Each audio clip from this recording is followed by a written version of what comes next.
Well, today is Anzac Day, one of, if not the most important days on our calendar, when we rise early to pay respects to our service men and women. And this year marks 110 years since the Gallipoli landings in 1915. Joining us live now is the New South Wales RSL President, Mick Bainbridge. Mick, really appreciate your service today, which, folks, included deployments to Afghanistan and East Timor, and thank you for joining us. How do you reflect on a day like today? Well, it's a pretty big day, Pete. For myself personally, I reflect and commemorate World War One veterans, in particular Gallipoli, but Australian servicemen and women that have served our nation proudly for decades all across the globe and are currently still out there serving us today as we speak. So for me, it's about that. It's about remembering my mates that I lost in Afghanistan, and unfortunately also another lot of friends and servicemen and women who have lost their lives to suicide after returning home. So I think it has its own special meaning to every person in the community and in particular to every veteran. Yeah, Mick, I've written about my great-grandfather, George Little, in the Daily Telegraph today.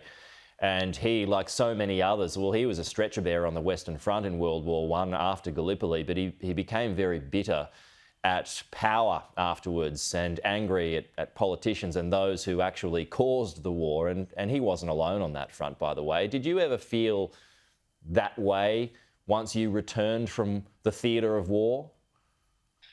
No, look, in my time in special operations, I actually felt less tethered to the community after, 4 tours.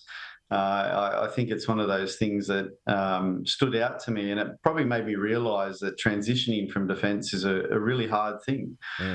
So rather than concluding my service, in all parts, leaving defence, I decided to join the RSL, a fantastic organisation, the real RSL New South Wales, and serve those that serve us and make sure that they have access to the care and welfare that they need, and that them and their families are cared for during that transition, during service, and long after service, when those injuries that they perhaps might not have even realised affected them come to the fore. Yeah. Mick, you're a young buck, you're one of the younger RSL leaders that we've got around. Do you think the day still resonates with the younger audience?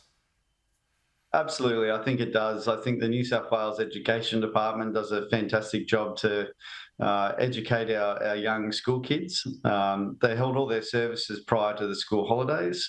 I think more and more young veterans are becoming involved in these commemorations. We've got 300 sub-branches or more than across the state delivering services in each community throughout the day.